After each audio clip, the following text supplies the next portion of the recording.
And welcome back to another episode of Patriarchy Principles, the podcast where we delve deep into the intersection of faith, family, and politics. Designed with fathers in mind, we aim to shed light on the issues that directly impact your household and guide you in taking informed, meaningful action. Grounded in Christian values, we explore what the Bible says about leadership, responsibility, navigating life, navigating the complexities of today's world. So feel free to join us today as we join our discussion on how we can protect and provide for our family and how you can provide for yours, not just spiritually, but in every aspect of life. I'm your host, Jay, and today I have a returning guest from episode 2 of the initial launch of Patriarchy Principles, who's passionate about honoring fatherhood and fostering prosperous families. Casey is a self-described fiery but mostly peaceful father who promotes a platform dedicated to strengthening the bonds of family and encouraging integrity in our communities.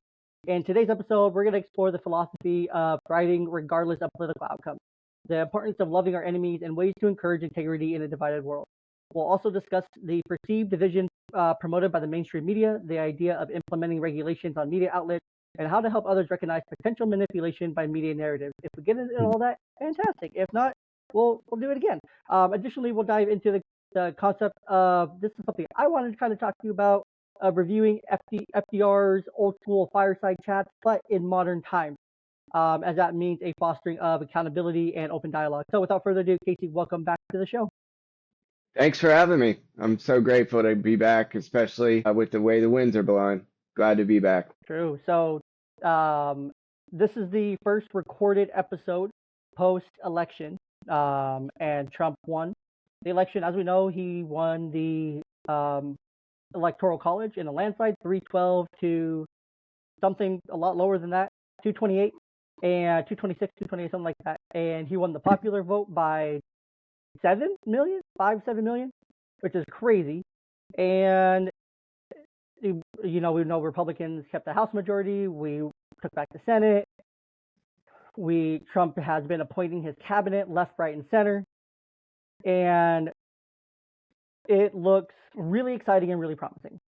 But if you're on this side and you're for it, it looks great. It looks fun. It looks exciting. The future looks really bright. But if you're on the side of the opposite, you're panicking. You're having a meltdown. You're thinking your rights are gone, even though you could be a white man and you have no rights to really lose. Women are shaving their heads and getting blue tattoos and hearts and wearing blue bracelets and doing all this stuff and doing this 4B movement and whatnot. And you have The View telling, Joy Reid and women on The View saying that, well, white women are to blame, or black men are to blame, or Latino men are to blame, or Latino stupid white women are here and there, whatnot, right? The joy is completely gone from the left, for lack of better words. And now it's a lot of division, a lot of divisiveness. It's a lot of people very angry, very emotionally charged, but that's something I don't get, and so we're here as fathers and leaders from a philosophy that promotes thriving regardless of who's in office, right?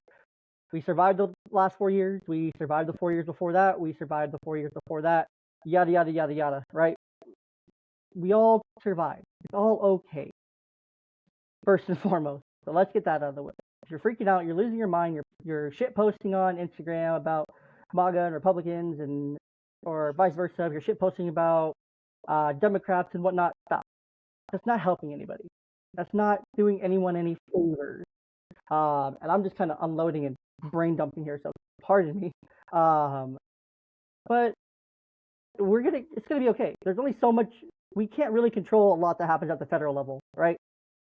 We can't.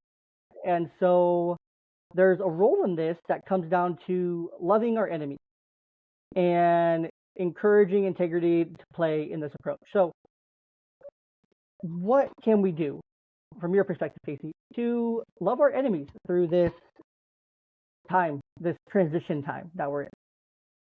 Yeah, it's already been difficult for me. I made sort of a post about trying to drain the bureaucracy, which I think in truth, the managerial class has been set up for success because everybody who has a college degree then gets placed in sort of the bureaucratic roles that allow them to perpetuate their worldview and continue to, basically run the government. So it Mm. is a little independence and freedom is a scary alternative to actually having like to just step in line and you know that you'll be taken care of, or if you just vote this way, then you know that there are certain safety nets that are always going to be in place.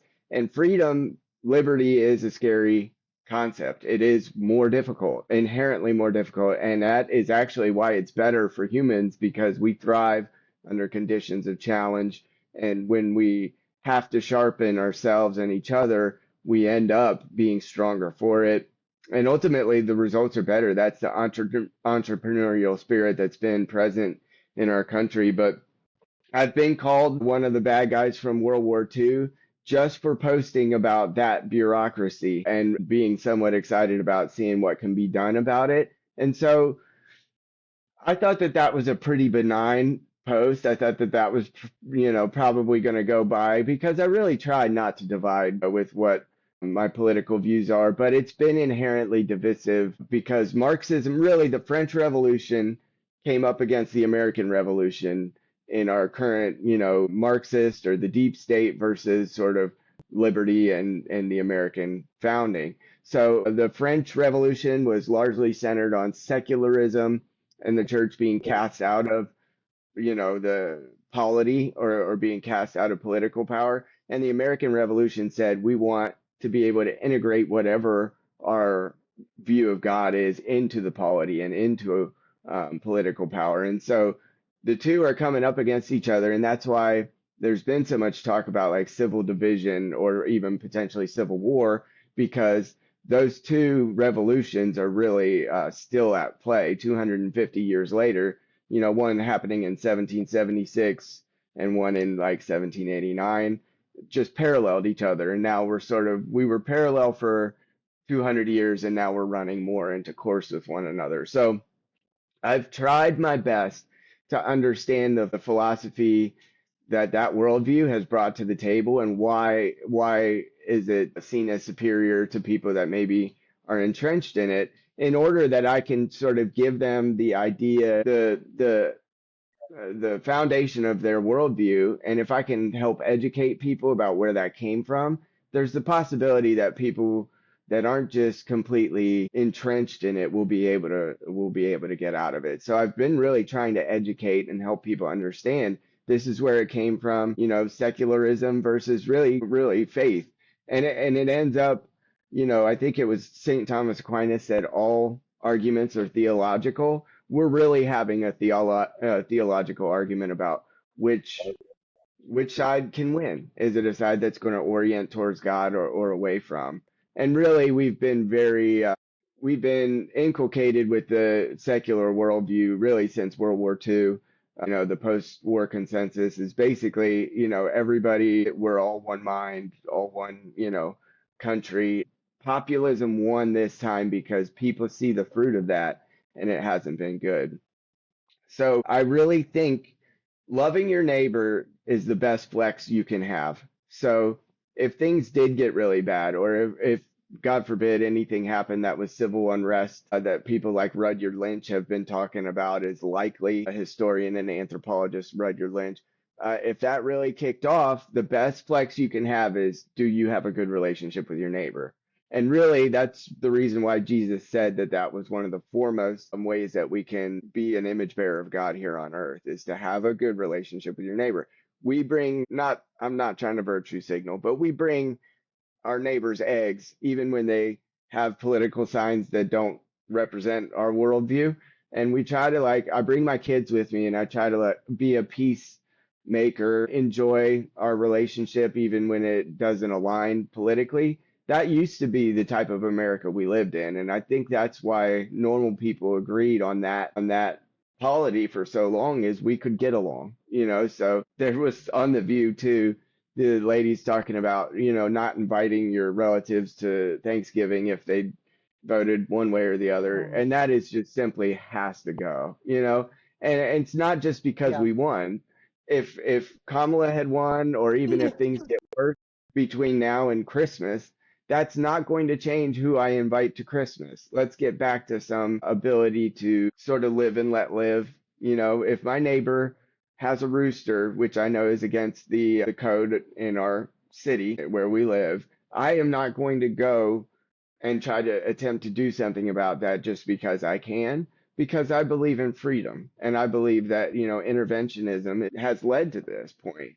So invite your family to Christmas, bring your neighbor bread or whatever it is that you know might have that they don't, and then you know, integrate into other small, like a church or another peer group, even if you're on the complete opposite side of the spectrum.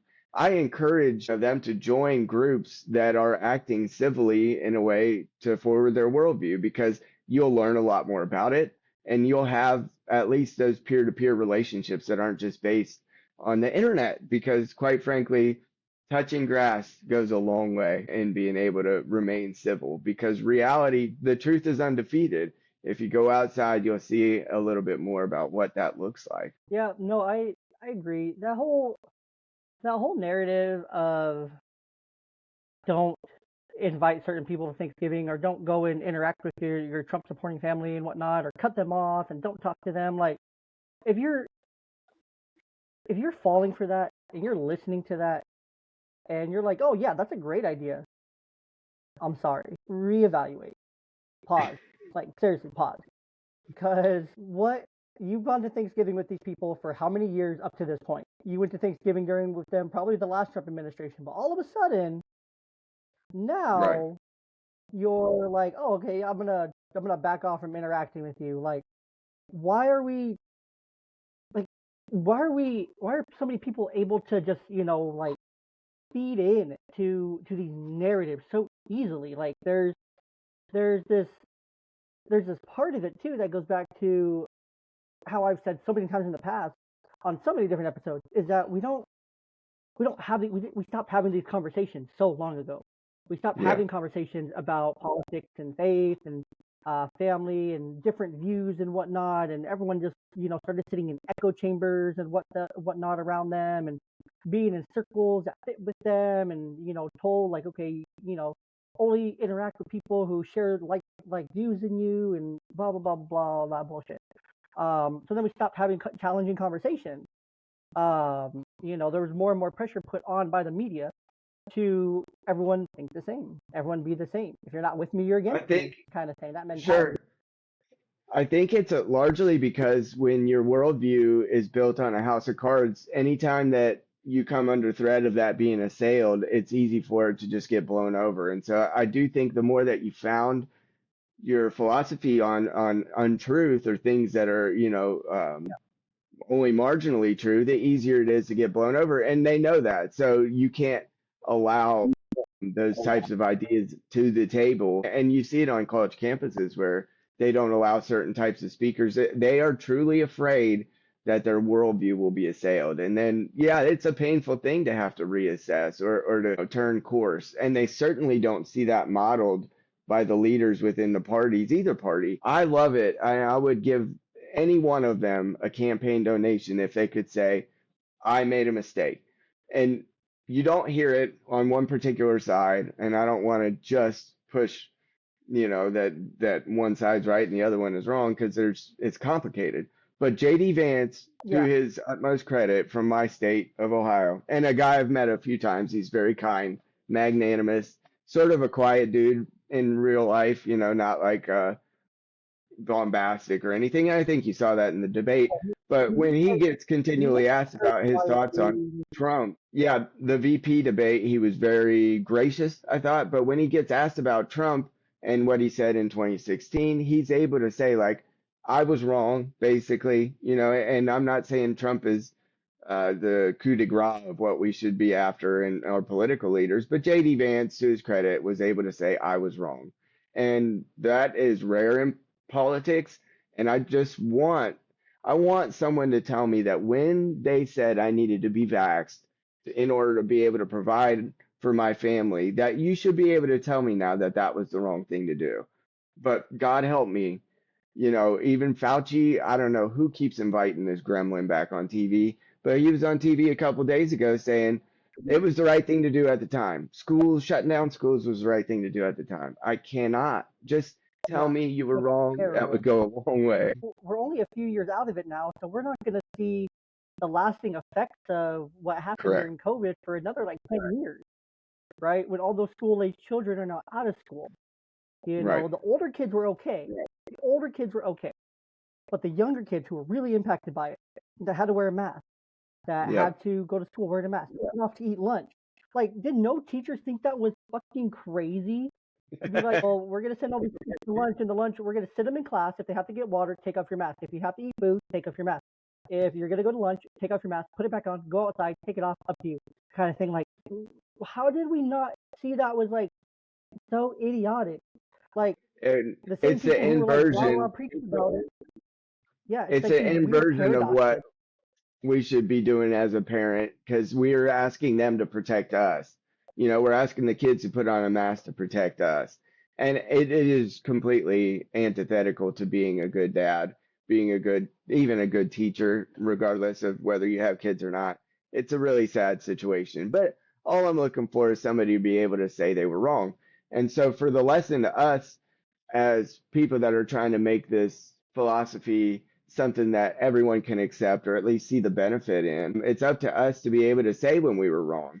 And I also am willing to tell the tale when I feel like Trump does something wrong or any of those political leaders in its cabinet. If they do things that are, I think, antithetical to even flourishing of either side, I'm willing to say when that's not correct. Diversity in your worldview is so important now because it's so dichotomous, it's so separated that when we have our side acting poorly or the other side acting poorly, we should be able to call that out and have the discourse be had in the public square.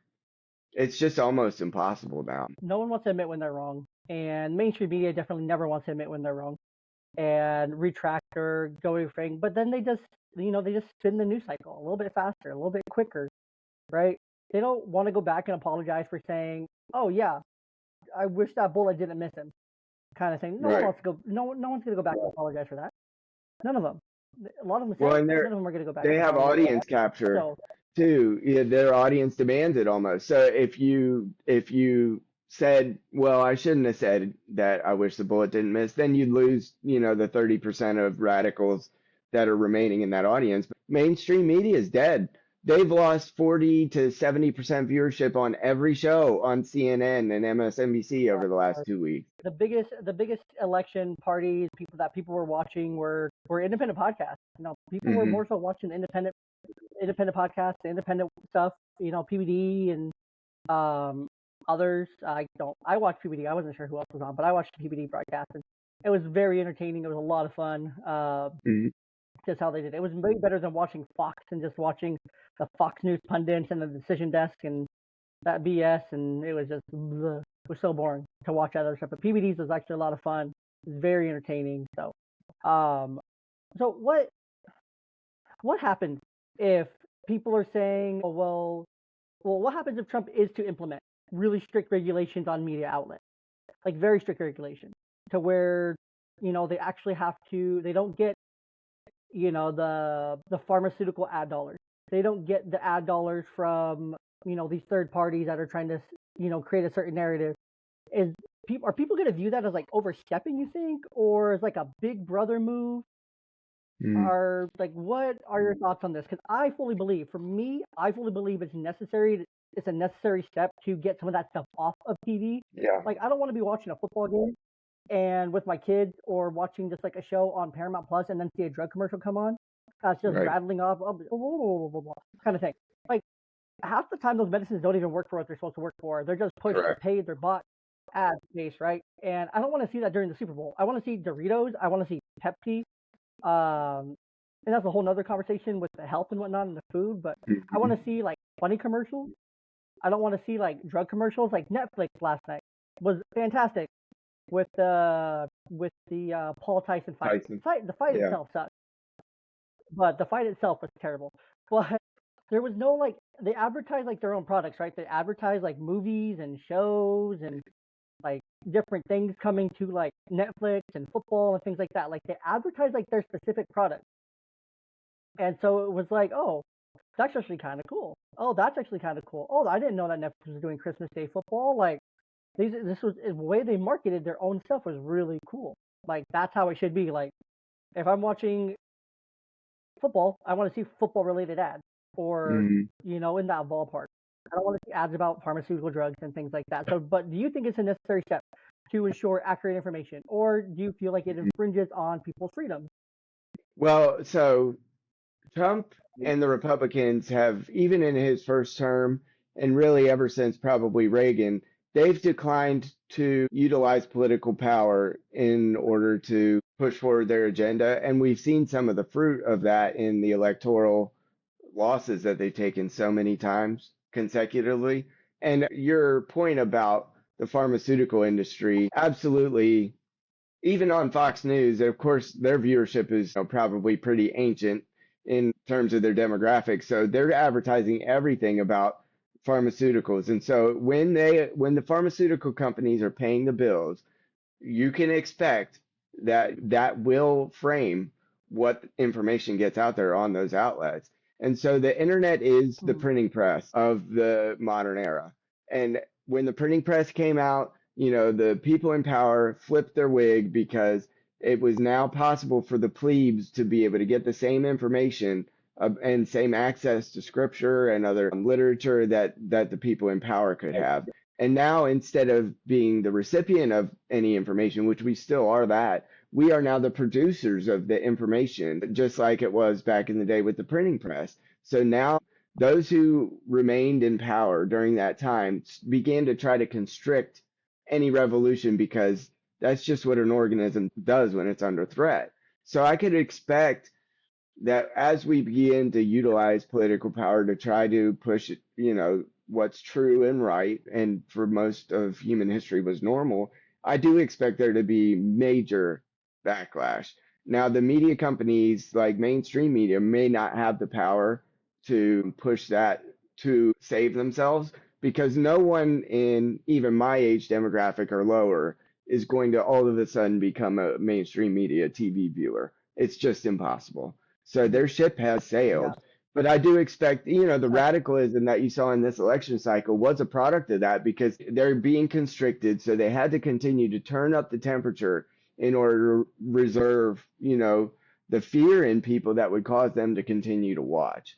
And I have a message for, I don't know what your age demographic is that watches this, but if you're, and possibly political demographic, We're uh, if we're you're probably eight, somewhere okay. between 20, I don't know, 20, 20, 22 to 22 to 45, and probably for patriarchy principles, I would say probably at least 80% are probably conservative, right of center kind of people. So Well, I have a message for those who are young and who are potentially middle or middle left that might be seeing this at any point. Here's the message. If mm, you are believing what the narrative is of the mainstream media, congrats, you're a boomer now. Because those are their media outlets that are pushing their agenda. And I cannot believe that you've been duped into thinking that the revolution is what the mainstream is pushing you. 1992, I think it was, Rage Against the Machine protested outside of the Democratic National Convention in LA. And they used to be anti-establishment, even anti-democratic establishment.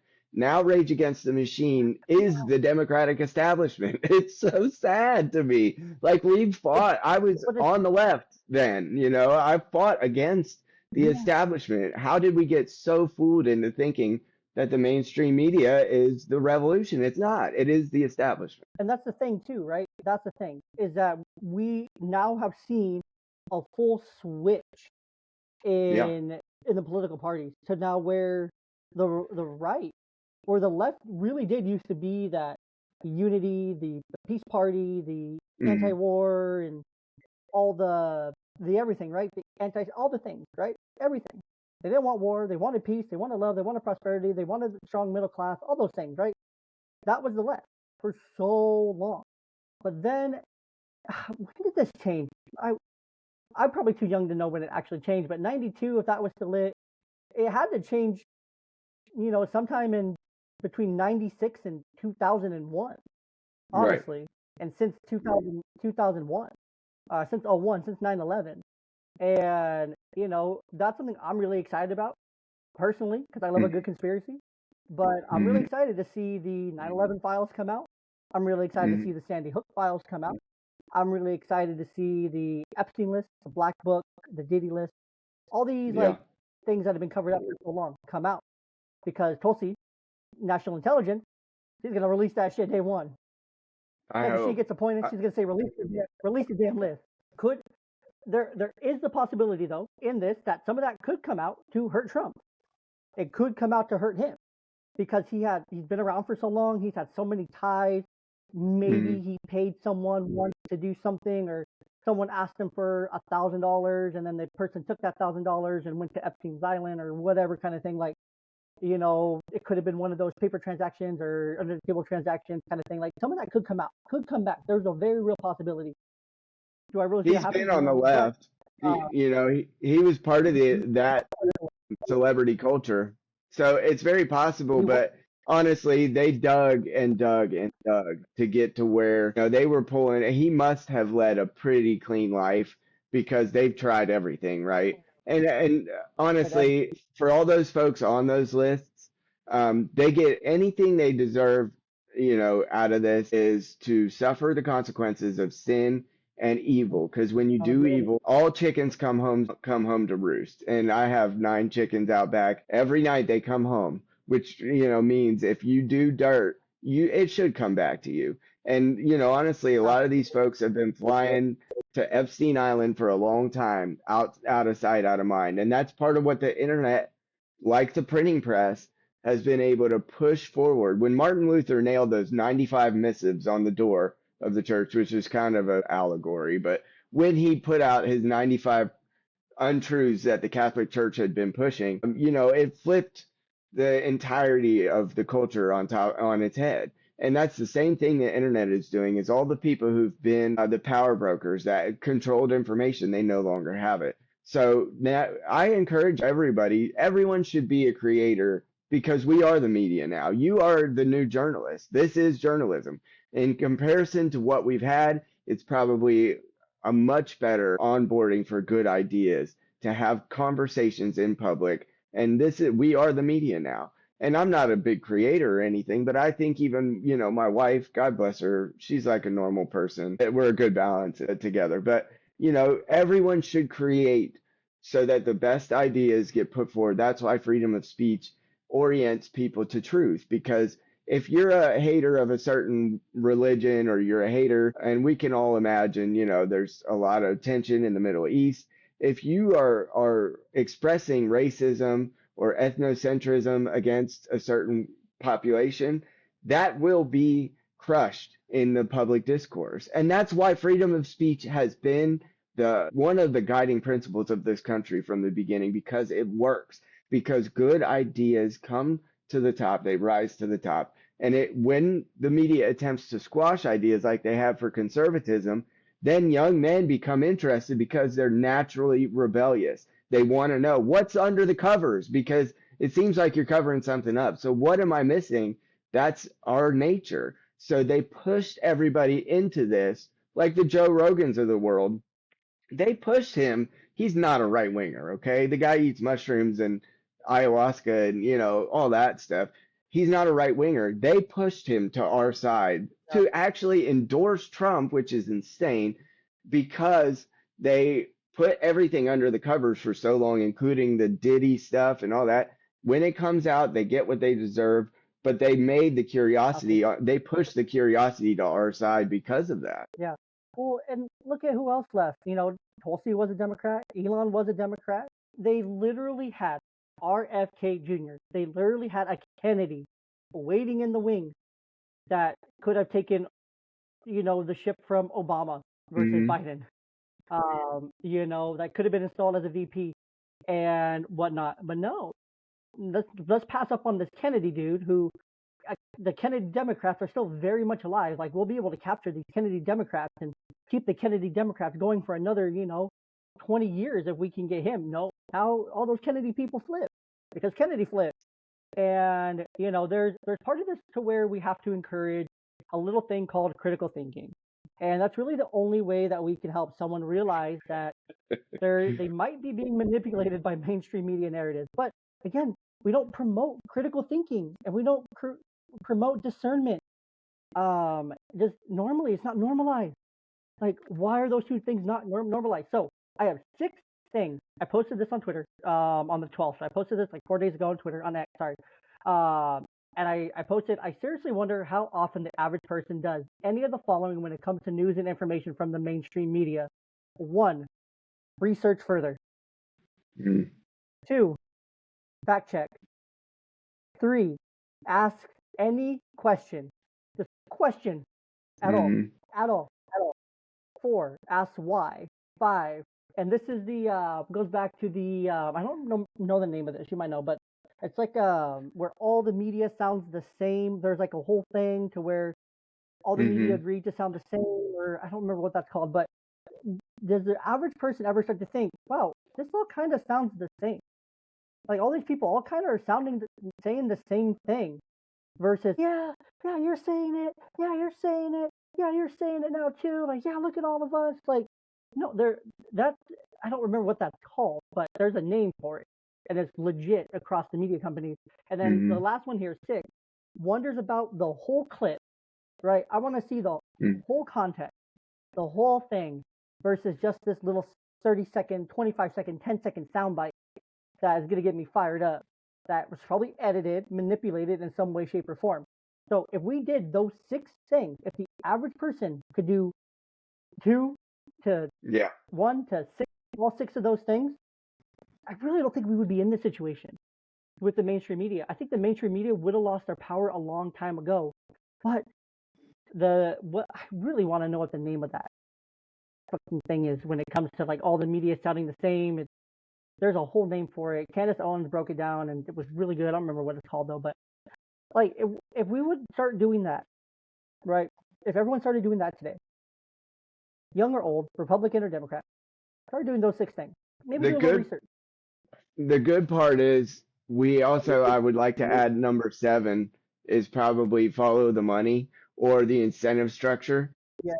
Where, like the pharmaceutical industry paying the news company, and then all of a sudden there's news stories about how Ozempic is a miracle. And you have to follow the incentives, because when you build incentives, people will rise into to meet those incentive structures. Yeah. No, it's parroting. That's what it's called. There you go. It's easy, but words talk and numbers stream, right? And if you can follow the money to what lobbyists are paying off these different candidates, right? What lobbyists are in these camps, who's paying who's in their pocket, right? Because the people who run the pocket run the government. The actual government doesn't actually run the government. It's these companies that are paying the government officials. How has Nancy Pelosi, well, granted she's been in politics for like 50 years, that's why we need term limits, but that's a different conversation. How has she gone from just an average woman going into politics back 50 years ago, making what, $5,000-$10,000 at the time probably, to now she's a multi-millionaire? Yeah. Over time she didn't save all that money, and so it's just interesting to see how the Obama's net worth went way up, the Biden's net worth has gone way up, Bush's net worth went way up. Yep. Reagan, Kennedy, all their net worth gone way up. You know whose net worth did not go up and actually decrease? President Trump. Yep. Yeah. He didn't take a salary when he was in office.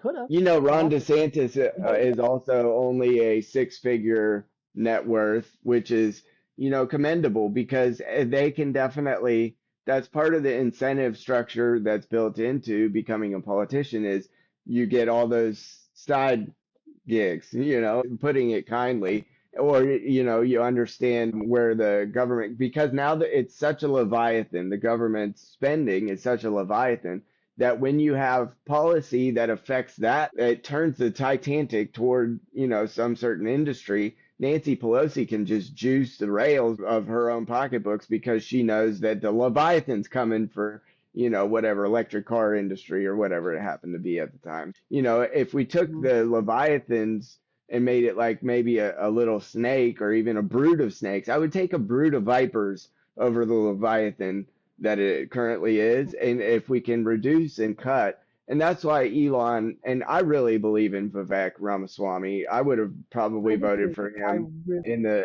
in the lead up to our candidacy this time around, had he been still involved by the time that it came around to Ohio. But I love the Government he would have won. Efficiency Commission. I cannot wait to see if they can succeed. I think, again, freedom is scary. Some of the incentives or the little umbrella networks that have persisted, like giving so much money to public schools, some of those things are going to shrink. And that is scary for people. It's challenging. It can be. So, in my trying to be a positive, trying to put forward the positive pro-social behaviors rather than just cynical or destruction of what already exists. I think the church has neglected a lot of what our responsibility was. We built the structures that made the social network, the social system, the social protections that originated with the church. And we sort of saw the government begin to usurp those responsibilities, and it was easier, so we let it happen. And the government ended up being the educators and the medical, providers. And there's still remnants. There's a St. Jude's hospital for a reason, because Catholics used to do this stuff, out of the goodness of the calling and the higher calling of Christ. There were Catholic schools or Christian schools because we believed that education belonged, fundamentally with the church. So when some of these social structures start to go away, the church can reignite its role as being the one. We originated this. It originated with Christ to lift up the poor. It was a revolution of a religious worldview because it was the only one who said, power to all the people, not just those who are already powerful. And so, uplifting the poor and doing things for them. That's our calling as the church. And if we want to be demonstrably different in this modern era, even different from the Republicans who are not faith oriented, then that's our opportunity to demonstrate, like, oh, we have the ability to re-fulfill the role that Christ called us to do. And really, I blame men because that's those are the guys that I have most opportunity to speak to as far as, trying to affect change. And I blame men because really the sin that originated with Adam was a sin of allowing himself to be usurped, whether it's out of laziness or fear. He allowed himself to be his leadership role to be taken by Eve and then eventually, the serpent. And we as men in our modern era, since World War II, the greatest generation, have allowed our role to be usurped by the government and allowed the church's role to be usurped by the government and allowed even our role in the workplace and as leaders in our households to be usurped by women. And then the results are in, and everybody's miserable. There's a reason why God oriented us towards leadership. And if we allow ourselves to be overtaken, that is sin on our part. It's not the sin of the usurper in as much as it's our sin allowing it to happen. Like, we are supposed to be the leaders that press the ball forward. It's time for men, and especially men in the church. And I think this vote demonstrates that. People are sick of it. They're sick of the imbalance. They're sick of, complete equity. We're not all equal. I was created 5'8". I started smoking cigarettes when I was 12. So maybe I was created to be 5'10", but I just shrunk a little in the process. But, I was created a certain way, and I have skills and abilities that God gifted me with that, they aren't for everybody. And then so do other folks have skills. There are reasons why diversity of worldview and diversity of opinion and diversity of even the polity is a good thing. But it has to be our role to be leaders, especially, in your field as a therapist. 70% of therapists are women. And in my particular end of the field in drug treatment, 80% of the overdose deaths are men. So we're allowing, the feelings oriented and emotions based therapy. Everybody sit in a circle and talk about your feelings. There's been research in children that actually that makes boys feel worse when they leave. They feel markedly worse. Women, girls, young girls thought it was great. It was helpful for them. But when a woman, 98% of elementary school teachers are women, something absurd. There's an absurd imbalance. And women are stronger at nurturing young children. Don't get me wrong. But we have to be, as men, avail ourselves to these important tasks of leadership and be able to not allow the sin of sloth or just allow ourselves to be usurped, because that's really what in the epistles is talked about when it talks about male leadership in the church, you know, and allowing women to be the pastors or not be the pastors. It really speaks to, I don't blame women when they want to do those things. It said when God cast us out of the garden, he said, you will want to usurp your husband. You will want to take leadership over him.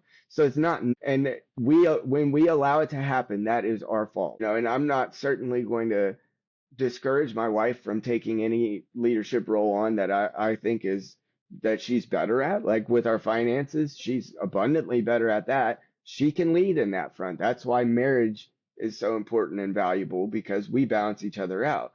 But we should, as men, and especially in the social systems, again, if we take leadership, I believe this could look a whole lot different. And then maybe, just maybe, Jay, we could take some of those who have been putting us in a box for the last at least 40 years since the rise of second and third wave feminism. Maybe they can begin to see us differently.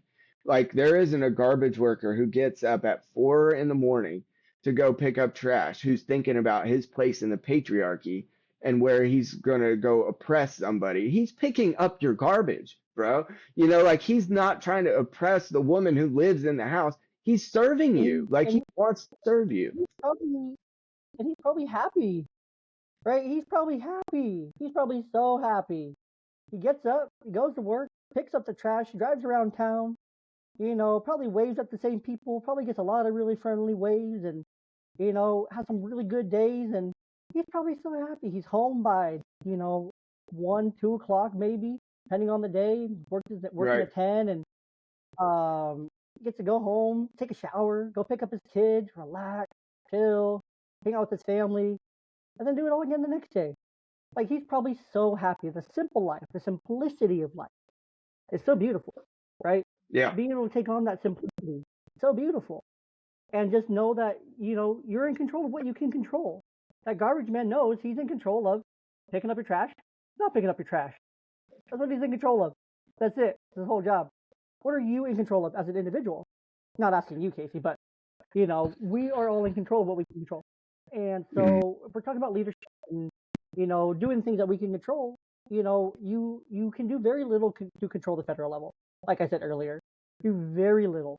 But what you can control in terms of politics, if you want to have a voice, if you want to have a say, if you want to get off the computer and get off your phone and stop bitching and complaining and shit posting and reposting shit, then I recommend that every father, every mother, every person who cares about their community, like truly cares and is truly upset, and was like, oh fuck, yeah, all our lives are gonna be taken away, blah blah blah blah blah.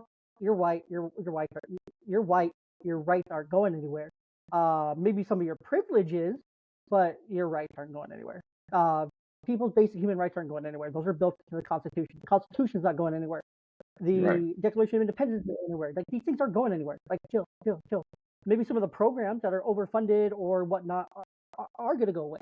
But I seriously doubt that Elon and Vivek are going to cut school lunches. Of course not. They know Come kids need on.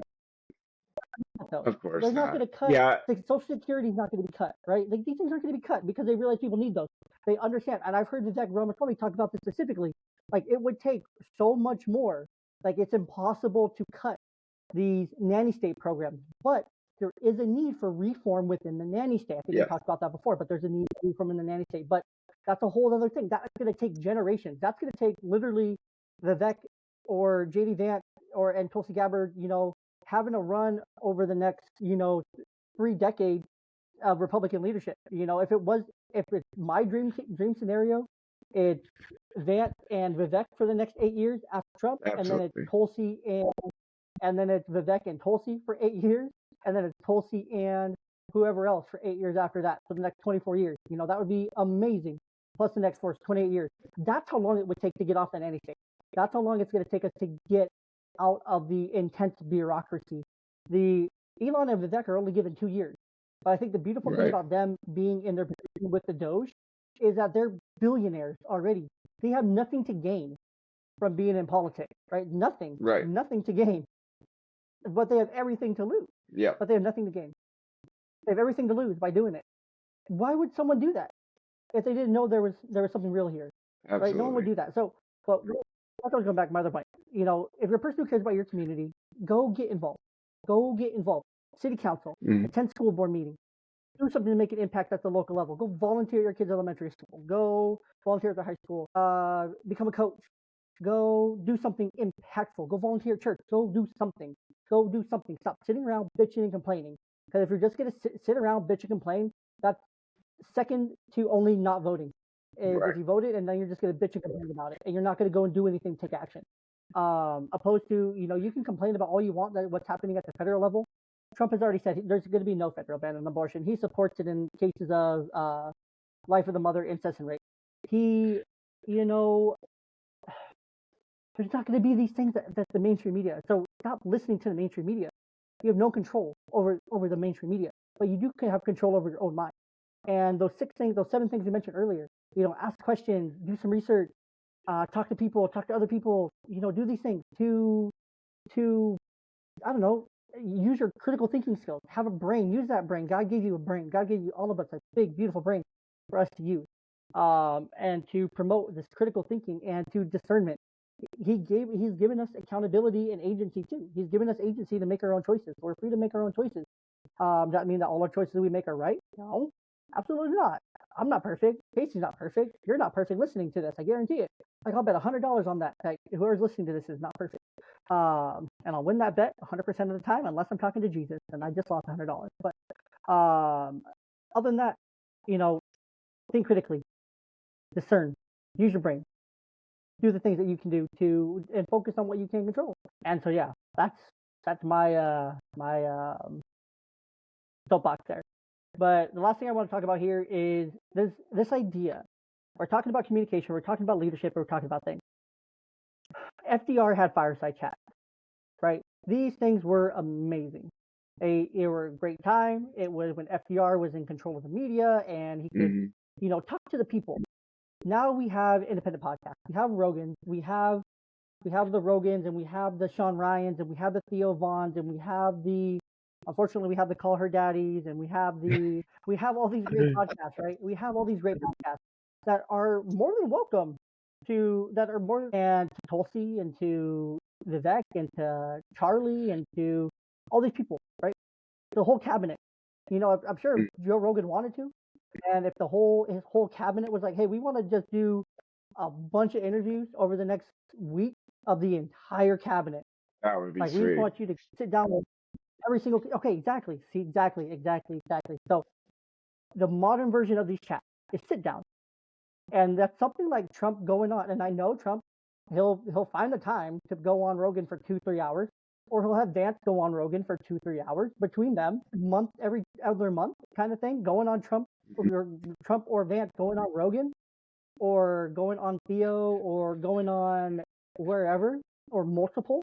Maybe the time gets shorter, more concise, because, you know, presidents are busy and have shit to do. That's on the table. That has to be on the table. Going on PBD, you know, once a month to just talk about what's going on. I love that. What have you been up to? Yeah, I love that. What are you guys working on right now? And just to promote more of that full transparency. Elon and Vivek going on. I would love Elon and Vivek go on with Rogan or PBD and just answer those questions and, you know, kind of be, you know, feet to the fire a little bit. But that's what we need. We need that. Because without that, we get more bureaucracy. Yes, I think Elon and Vivek are going to give us a lot of transparency with Doge, and we're going to see a lot of things come out, and it's going to be really cool, and we're going to have probably the most visibility into the government than we've ever had before. That's right. Honestly. That's right.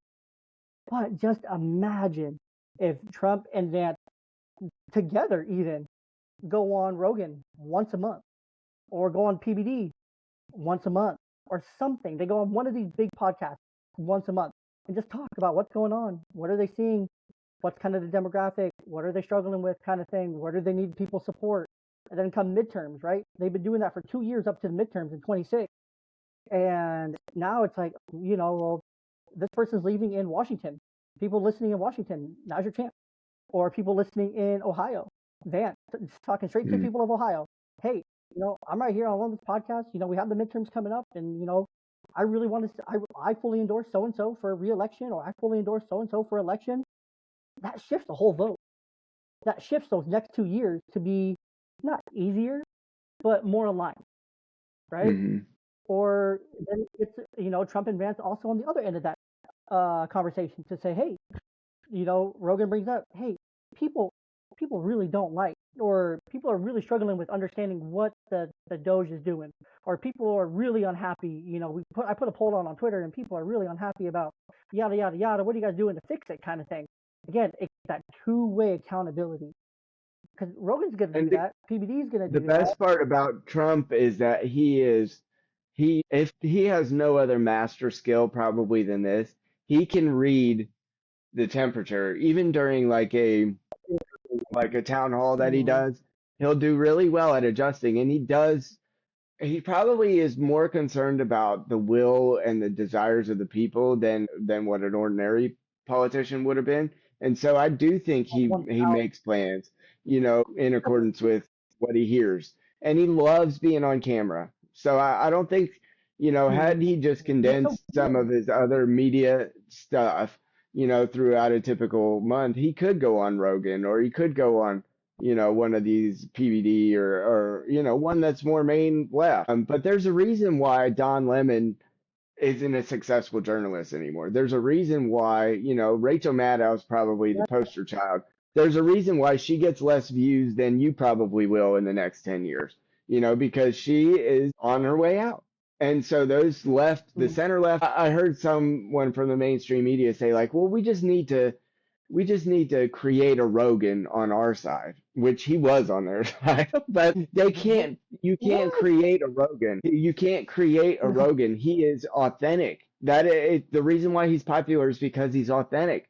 So you can't just create that. They're like, it's like the story of Frankenstein, where you just try to put all these pieces together so that you can take away the right or the need of women to have children, and you can just piece it together. You have to be organic. The way that it happens organically will ultimately uplift the right ideas. And thank God, I am not an internet provocateur on purpose, but I really think that the internet has done some good in this arena, because the sunlight is the best disinfectant, and it really is like an organism. It's like we're in remission from cancer if we get this right in the next 2 years, because really the midterms will come fast. And if people aren't satisfied with the way that if we end up in the UK conservative Tories, where they voted to Brexit and then they just did the same thing over and over, letting in, tens of millions of people into a much smaller country,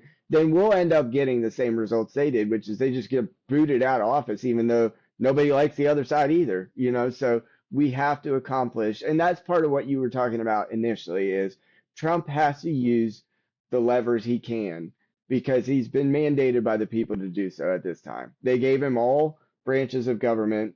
And I pray, I really do, that this is a next few months, and that we can actually begin to pull those levers so that we can demonstrate to the people that our side can make a compelling case that this is a better philosophy of government. And ultimately, as a dad and as someone who is a believer and an attempt to, make my community better, that worldview is better. I am attempting to press forward a philosophy that if you have an abundantly honest and moral life where you attempt to act with integrity, and it will lead to things like marriage, children, employment, having possibly a parcel or a house of your own or land of your own. Those things are abundantly better. It's time to push the ball forward and demonstrate. And listen, RFK, he said he prays every morning that he can make a difference for the individuals who need to have, like, their diabetic and go into remission. The kids, he said, to protect kids, to do God's will. He tries to stay in conscious contact with God, throughout his day. And I truly believe that God backdoored him into the position he's in to try to make a difference at this. And all of the culmination of his life's work being marginalized at every turn, pushed to the side at every turn, he has the opportunity now. And listen, the CDC, the FDA, and the NIH, I've Push, worked with some of push. the people As on these boards. They need RFK because I just went and pulled up the APA website for a student, the journal entries on the APA, and it is the most radical nonsense that I've ever seen. And those are the press, that's the push of places like the CDC and the FDA and the NIH. That worldview needs to be retracted. It doesn't need to go all the way away because I believe in balance and I believe in free speech, but it does need to be subtracted at least from being the it needs to go back to the margin because things that they are posting on the APA, the American Psychological Association, on their advertising, they had one article that was trying to make the case that internet has increased well-being in people, mental health wise. I'm thinking, what kind of an ideologue would even try to write that? In contrast to like the Anxious Generation written by Jonathan Haidt, we have to subtract and retract from some of this worldview imbalance. And I think Trump has the opportunity to do that in the next 2 years, but he's not Jesus. The cabinet he has built, however, might just be the Avengers. They might be able to stomp and make some noise. And I'm really listen, I've reached out to the Doge associates that I could. I've reached out to several of our local politicians with some of the information about the drug treatment industry that I've been privy to, because that's another area that needs some subtraction. And I honestly believe that if we presented people with the circumstances within their communities like a job, access to their children, affordable housing, things like that, they would probably have better outcomes just sitting in their house for 7 days and then going back to a good life and remaining sober versus going to treatment for 7 to 9 months and then being attempt to reintegrate at that time. So I've reached out to Doge, I've reached out to JD Vance's team again, which I have ongoing conversation with, along with some other podcasters and political leaders in local to the Ohio community. But we all deserve the opportunity to subtract the bad actors and really, truthfully, the Marxists from the polity or from political power. And I think Trump has a good opportunity if he does 5%. If they make a 5% difference in the Leviathan, we will have bought our kids, your and my children, the potential to have a great and abundant American dream oriented life. And it won't solve the problem, right? There will still be subtractions to be made. There are debts coming we can't pay. But if we can do 5%, we will have given our kids the life that they deserve in the American dream. No, I agree with all that. I agree with all that, and I think if there's anyone right now to help, push forward change in the recovery industry as it is, it's JD Vance because of just his deep personal ties to do that. If you read the book Hillbilly Elegy, or if you watch the Netflix version of it, the movie of Hillbilly Elegy, you can see just how deeply tied to recovery and whatnot that JD Vance is. And so I think that's really powerful that he's there. I think he can do a lot of good because we do have a lot of issues in our countries when it comes to drugs and to fentanyl and to mental health and things like that. And there's a lot of issues and there's a lot of things that need to be worked on overall. So I'm really happy to hear that you're doing that work and you're pushing and you're fighting the fight. And there's a lot of fights to fight. But I agree, if Trump and the super team can make a 5%, a marginal 5%, that's huge. 5% is huge. Kind of gets back on that right track and just really, they have to set themselves up for 2028. They have to set themselves up for 2028. They have to be thinking long term here. Because the Dems, it's a completely open primary, right? And the Dems want to put out AOC. So that's kind of where they're at. They want to put out AOC and Mark Cuban. Gavin Newsom. Yep. No, they have Newsom, they have AOC, and they have Mark Cuban in 2028. You're probably right. Josh Shapiro. The bench is pretty soft for the Dems. The bench is soft. So, and ours for once. No, how old are you, Jay? I'm 30. So you and I's generation have stepped into a different category now with the Viveks, and JD is just about my age, along with some of the political commentators. It's not Andrew Breitbart anymore or one of those other, guys who's just on talk radio talking into a microphone all salty. These are 30 and 40-year-old men who are stepping into it. And now that we're fathers, especially, I think that makes such a difference. Saying like, Hmm. I have a worldview now that I need to preserve, and that's what leads naturally to conservatism, because now I need to conserve something for my kid. So when you have kids, that's just a natural window into that. Like I have to protect a future I can't even see and have faith that God will protect and provide if we do what we know is right. The natural law that C.S. Lewis talks about, that the natural good. If we press that forward, then our kids, we have a chance at this. They have a chance. Yeah, no, 100%. And I think, that chance is very good right now. RFK Yep. Jr., Tulsi, Vivek, Elon, JD Vance, and so many more countless people that are being appointed to Trump's cabinet. You still got the DeSantis. You still got these really, really strong governors across the political landscape that are Republican. You got some really strong senators as well, some attorneys. You guys got a lot of really good people on the right. You got 53, 54, 55 million people in the Republican Mm-hmm. Party right now. Mm-hmm. So many of those are so talented and ready to take that next step and to be like, Trump did it, I can do something, That's kind of right. thing.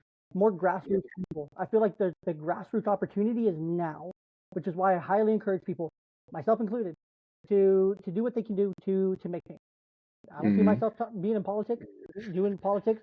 I joked with my wife a couple weeks ago. I was like, maybe when I can, maybe when it lines up, maybe I'll run for Congress, maybe I'll run for Senate, maybe I'll run for a local kind of position here in Washington, try to Yep. help drain the City swamp and council. fight the bureaucracy kind of thing.